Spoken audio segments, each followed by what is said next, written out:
السلام عليكم يا أهل القبور، يغفر الله لنا ولكم، أنتم سلفنا ونحن بالأثر. أعوذ بالله من الشيطان الرجيم. بسم الله الرحمن الرحيم. كل نفس ذائقة الموت ثم إلينا ترجعون. ঢাকার ঐতিহ্যবাহী এলাকা গুলশান বনানীতে অবস্থিত বনানী কবরস্থান জিয়ারতের উদ্দেশ্যে আসা আমার কিছু শুভাকাঙ্ক্ষী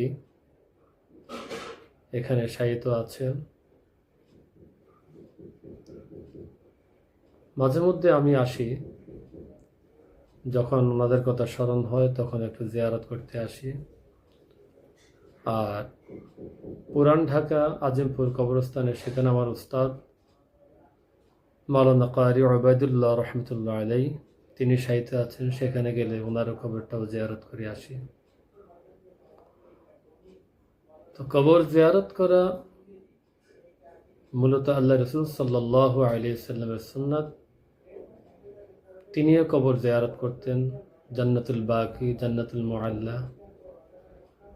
সেই সুবাদে আসা। এই কবরস্থানে ঢাকা শহরের যারা এলিট পার্সন যারা আছেন তারাই মূলত এই বনানী কবরস্থানে শোয়ার সুযোগ পান। সাধারণ কোনো পরিবারের লোকজন এই কবরস্থানে শোয়ার চিন্তা করা যায় না। এখানে আগে শুনেছি এক একটি কবরের জায়গা যারা স্থায়ীভাবে ক্রয় করেছে প্রায় 1 কোটি 1.5 কোটি টাকা দিয়ে এক একটা কবর ক্রয় করা হয়েছে।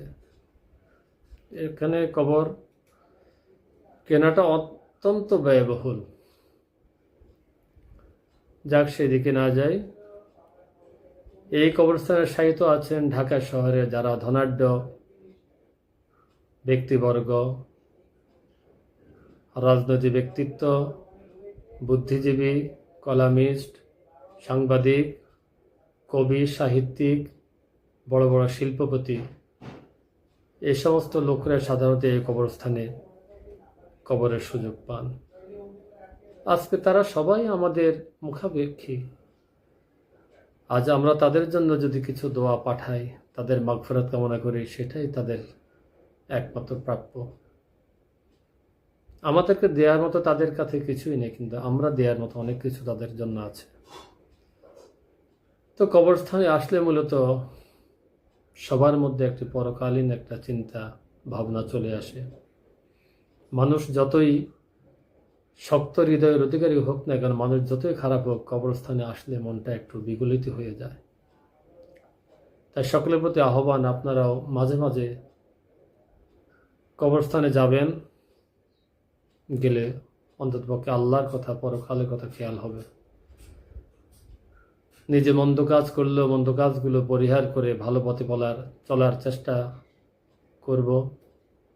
এখানে যারা শায়িত আছেন অনেক ধনাঢ্য ব্যক্তিবর্গ, অনেক প্রতাপশালী লোক ছিলেন। তাদের গর্জনে এক সময় মানুষ খুব ভীত সন্ত্রস্ত হয়ে যেত। আজ এই কবরস্থানে, বনানী কবরস্থানে শত শত মন মাটির চাপা নিয়ে মাটির নিচে শুয়ে আছে। কোনো শব্দ নেই, কোনো টু শব্দ নেই।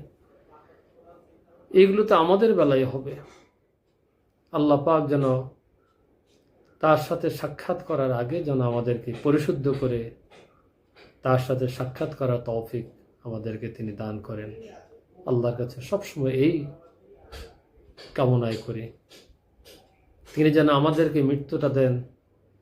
কালিমা পড়তে পড়তে যেন আমরা আমাদের আল্লাহর কাছে আমরা হাজির হতে পারি। তার বন্ধু, তিনি আমাদের বন্ধু। আমরা যেন বন্ধুর কাছে যেন আমরা সেই সুন্দরভাবে আমরা হাজির হতে পারি, সেই তৌফিক আল্লাহর কাছে আমরা সর্বদা কামনা করি।